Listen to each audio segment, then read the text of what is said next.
Venture, Mirror Watch, Evil Mercy, Winton. This and more has recently been added to Overwatch with the start of Season 10. We also got a new game mode to test out, Clash, and test out I did. My friends and I played a lot of Clash over these past 2 weeks to check out the dynamics of this game mode for ourselves. And today, I want to present my thoughts and opinions on the game mode, because, you know, maybe a dev sees this and it helps them out, or I scientifically validate some of your guys' opinions out there, because, well, this is truly science what we're doing here. So let's put on our lab coats and dive right into it.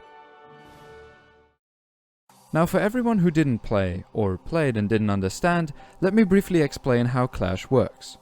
Clash plays on a map with 5 checkpoints, labeled A to E. Similar to Control or Flashpoint, the match starts with both teams fighting over the central control point of a mirrored map, point C. Standing on the point grants progress towards capturing the point for your team. If the other team stands on the point after you've already made a fair amount of capture progress, your progress slowly regresses, before building up the enemy's progress. When a team captures the point will move to either B or D, depending on which side of the map the capturing team is on. Spawns move for both teams, and the team that won will be awarded 1 point. Small note, spawns only move when point C was just captured, or is the next point to be captured.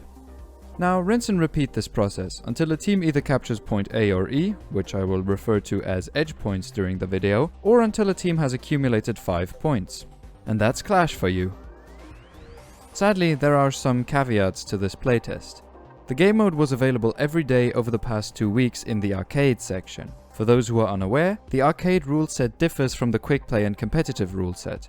Tanks are weaker, to avoid 5-stacking tanks barreling over any other composition, and there is no roll lock, which certainly leads to some special configurations. This is not how the mode will be played on final release, so we can assume that this playtest collects data on the general community sentiment around this game mode rather than how truly fair it is. I did later find out that the game mode is also available in quick play, but it's just another map in the general map rotation, so if you want to reliably test it for a YouTube video for some reason, you would rather opt to specifically queue up for it in the arcade tab. While playing, I tracked every single match in a spreadsheet, tracking who captured which points, to base my thoughts on actual facts. Right then, let's take a look at how good Clash truly is. The most notable thing about Clash is its tempo. Clash feels like a Lucio amp speed boost in a Kiriko ult. These rapidly fast and frequent fights are a product of mainly 2 things, in my opinion. There is usually only 1, never more than 2 full team fights for a single point, which gives each one a lot more value and urgency. Additionally, the downtime between these fights is a lot shorter compared to all the other game modes, which greatly amplifies this feeling of high speed and constant stress. Not everyone is a fan of that, but I think that a faster Overwatch is a better Overwatch, especially considering the recent hitbox and health pool changes. It just feels more aggressive and rewarding to play, but I understand that that's also just personal preference. At first glance, I thought this game mode was going to be a winter wonderland with all the snowballing that would occur. If you're unfamiliar with the term, snowballing describes the phenomenon of losing a fight, and because of what you invested and how you lost the fight, you will likely lose the fight after that, and then the one after that becomes even more difficult to win until the snowball is so big that it's almost unstoppable. However, I was surprised to see that most of the matches I played were close, with very frequent back and forths. In less than half the games I played, the team that captured C first also captured the next point afterwards. I feel like the gameplay on points B, C and D was always very fair, back and forth, and often very close, which seems to be reflected by the statistics. Speaking of first captures, we can talk about another interesting statistic. I went into this playtest thinking that, similar to a lot of control maps where the point is difficult to take hold of, like Lijiang Gardens or Oasis City Center, the first capture will result in a significant advantage and can predict the winner of the game. It does seem to be the case that a first capture gives teams a slight advantage. However, it was only 60% of first captures which resulted in that team later winning the game. I expected that number to be higher, but I'm happy to see that there is a good chance of turning things around, which is definitely assisted by the design of the edge points.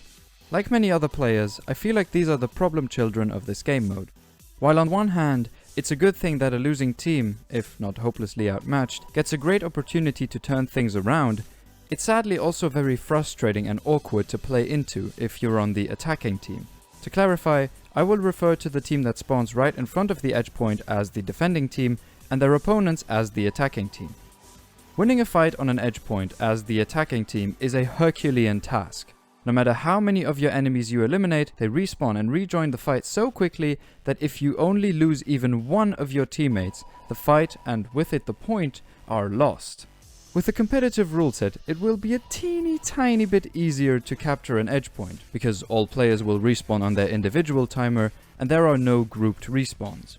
But losing a member will certainly still doom the outcome of the fight. This tenuous line between winning and losing makes it very difficult for the attacking team to decide how much they want to invest in this team fight, or if they even want to commit to capturing the point at all. A strategy that my friends and I started to employ was to straight up not attack the edge point, set up on point B or D, and then wait for the other team to capture the edge point, unless we had an early pick or two. That way you have a better chance at gaining a point than if you were to contest the edge point, and I'm certain we were not the only ones to use this strategy. A result of this strategy is that fighting for the same point over and over again can feel very repetitive, and although it doesn't happen very often, it still destroys the quality of a game. You can also go for a quick early fight, but it's almost always better to keep your ultimates, force some from the enemy team, and then lose the fight and point on purpose. While this is not a strategy that's unique to Clash, in this game mode, it feels the most punishing and awkward, reason being you lose a point and you have an unfavorable setup for the next point because of it. It's even more punishing and difficult than attacking point B on a 2CP map back in the day. While the close and quick spawns are a big reason as to why this is the case, the map and point design is an equally important reason for these awkward fights, which means I can finally segue into my favorite topic, level design. First, some general things about the level, before I take an in-depth look at the points A and E. It's nice to see the Hanamura setting back in action, and the Hanamura temple itself technically as well. I do hope that, along with introducing new locations to the world of Overwatch, old maps like Volskaya Industries and Temple of Anubis are reused for Clash and other game modes, so we can revisit these beautiful, unique and also lore-relevant locations in the future, something I already tried to do in my very first level design project. Because of the high tempo, this map has a lot less verticality than other Overwatch maps. I like the usual verticality of Overwatch maps, because it opens up the gameplay a lot, meaning it gives players more freedom in choosing how to tackle the upcoming teamfight. Less verticality also hurts characters like Widowmaker and Junkrat, as their effectiveness usually comes from having a strong high ground advantage. The same goes for the wingspan of the map? I don't know how else to say it. As with most maps, you can separate Hanaoka into 3 lanes, the main one, and the 2 flanks. Point C is the largest arena, with flanks on 3 different elevations, each of them with lots of cover. B and D are very open, and the flanks don't branch off far from the main lane, as with the short downtime, players could never afford to go on a long flank. Their team would just be fighting with a man down. Initially, I was disappointed by the lack of verticality and long flanks, but after more playtime, I feel like this goes way better with the tempo. So I'm excited to see what they will do with other Clash maps. Like, they should also try different map shapes. What I mean by that is that instead of having all 5 points in a straight line, points could be arranged in different ways. Maybe an S shape, a long arc, or maybe they can stay in a straight line, but the points are on distinctly different elevations. The one restriction is obviously that maps will always have to be symmetrical, but I feel like they can try some really cool stuff. Now back to the crab in the studio, to talk about edge points. Thank you, outside reporter Crab. As mentioned, point C is the largest arena, with the most accessible high ground and flanks. As we move further from point C towards the edge points, the map narrows significantly. The flanks don't branch off as far, and high ground is less and less accessible. The 4 points outside of C are all constructed very similarly. Defenders have the high ground advantage. Attackers come in through the main lane, but have to choose a side to engage the point. This does, however, provide them with good cover, which lets them avoid incoming damage from the defender's high ground. The attacking team has access to the high ground over multiple flanks, which are easily reachable from the point. The point is very exposed, allowing defenders to let damage rain from the high ground if the attacking team is capturing the point. This motivates the attackers to clear the high ground before capturing, to ensure an easy capture. On the edge points, these principles are all implemented a little more extreme, which gives the defenders even more of an advantage. This is a great way to avoid snowballing. Give the attackers an increasingly difficult challenge so that the defenders can regather and still have a good chance of turning the game around. Now, this works a little too well. So what makes these edge points so much more difficult to attack, even though they are so similar to the B and D counterparts? The choke points that the attackers have to push through are more narrow. Access to the high ground is reduced from 4 to 3, and the ones on the flanks are further away, which can take a flanker out of the fight for a significant amount of time in a game mode so fast. The high ground has a lot more cover, giving defenders a lot more control over the sidelines. All of this already makes the point more difficult to attack, but in addition to that, the Hanaoka resort also offers a defender spawn that is a mere bunny hop away, with an immediate exit onto the beautiful balcony from which you can freely skeet shoot your enemies in your free time. I understand that the defending team should be favored here, as otherwise players would simply be spawn camped and potentially be victims of extreme snowballing, and a 7-minute queue leading into a 4-minute game feels miserable, which does not only lead to you turning the game off, but potentially refunding all of the precious mercy skins you bought with your parents' money as well. As a disclaimer, I don't know if you can actually refund. But anyway, both are things that developers want to avoid at all costs. However, for the attacking team, it does often feel pointless to attack edge points, and if you want your game mode to be as fast-paced as Clash, having players take one or multiple 30-second breaks is the worst thing that can happen. So, how can we fix this? Sadly, I think that it's very difficult to fix these things by simply adjusting the level geometry a bunch. Making the high ground even more accessible to attackers could lead to excessive spawn camping. The attackers need their cover to have a chance to survive, and moving the defender's cover doesn't do much with the spawns right next to it. Moving the defender's spawn isn't an option either, because you'd have to create a separate spawn room for point B and D, otherwise the spawns for those points would be heavily in favor of the attacking team. Creating a spawn room for the attacking team that's closer to the objective is an option, because then the fight isn't immediately over after a single attacker has been picked off. But if you do that, the attackers will be set up with a big advantage going back to point B or D, if they were to lose the edge point, which is something that you probably would like to avoid, as it can lead to those repetitive capture and wait scenarios I was talking about earlier. The best solutions I could think of are to either look at the defender's spawn times or the capture progress. The first solution would be to look at the length of the respawn timer.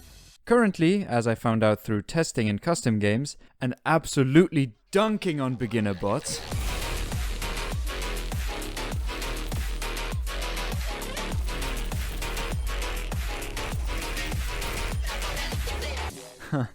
great times.